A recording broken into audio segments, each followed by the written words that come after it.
Hello दोस्तों, कैसे हैं आप। आज जो कहानी मैं आपको सुना रहा हूँ ये एक छोटे से खुशहाल गांव की कहानी है। तो कहानी कुछ इस तरह से दोस्तों, एक गांव बड़ा ही खुशहाल था। सभी लोग हंसी खुशी रहते थे।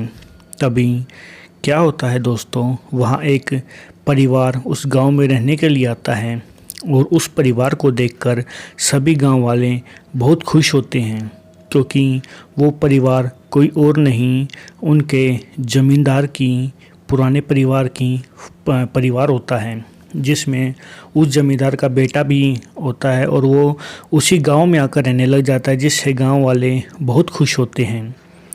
तो कुछ दिन ऐसे ही बीत जाते हैं दोस्तों, और सब कुछ हंसी खुशी हो रहा होता है। लेकिन अचानक जो उनका लड़का था छोटे वाला, उसकी तबीयत ख़राब होनी शुरू हो जाती है और उसका चेहरा काफ़ी नीला पड़ चुका होता है। तभी गांव वाले इकट्ठे होते हैं और उस लड़के को लेकर डॉक्टर के पास जाते हैं। लेकिन जब डॉक्टर उसको देखते हैं या उसका टेस्ट वगैरह जो भी किया जाता है, सब कुछ नॉर्मल पाता है। उसी में किसी तरह की कोई बीमारी रिपोर्ट में नहीं आती है। तो ये देखकर परिवार वाले और भी ज़्यादा घबरा जाते हैं, क्योंकि बच्चे की तबीयत दिन ब दिन बहुत ही ज़्यादा ख़राब होती जा रही है। उसकी आंखें लाल, वो चेहरा बिल्कुल नीला पड़ चुका होता है और काफ़ी कमज़ोर हो चुका होता है। और ये सब देखकर उसके माँ बाप भी काफ़ी परेशान हो जाते हैं। और एक बार तो मन में उनके माँ बाप को आ जाता है कि शायद अब ये नहीं बचेगा। तब गाँव के एक बुज़ुर्ग व्यक्ति उस परिवार के पास आते हैं और उनको एक सलाह देते हैं कि हमें अपने पहाड़ी पर बैठे हुए ओझा के पास चलना चाहिए। क्या पता डॉक्टरों को इलाज ना समझ में आता हो, इसके ऊपर कोई ऊपरी बला आ चुकी हो। एक बार हमें उनके पास भी उसको लेके चलना चाहिए। तब सब गांव वालों के कहने के बाद वे परिवार वाले ओझा के पास जाने की तैयारी शुरू करते हैं। और अगले ही दिन बिल्कुल सुबह सुबह वहाँ पे उनके लिए ओझा के पास जाने के लिए निकल चुके होते हैं। और जैसे ही उस ओझा के आश्रम में पहुँचते हैं, तो उनका जो ओझा होता है, मेन होता है, वो बड़ी ज़ोर ज़ोर से चिल्लाने लग जाता है। कहता है कि तुम क्यों आई हो यहाँ पे, और इतने सालों बाद तुम्हारे यहाँ आने का क्या मतलब बनता है। ये सब बातें सुनकर गाँव वाले और बच्चे के माता पिता काफ़ी घबरा जाते हैं और बड़ी ज़ोर ज़ोर से रोने लगते हैं कि महाराज, मेरे बेटे के साथ ऐसा क्या हुआ है और आप क्यों इतनी ज़ोर से चिल्ला रहे हैं इसके ऊपर।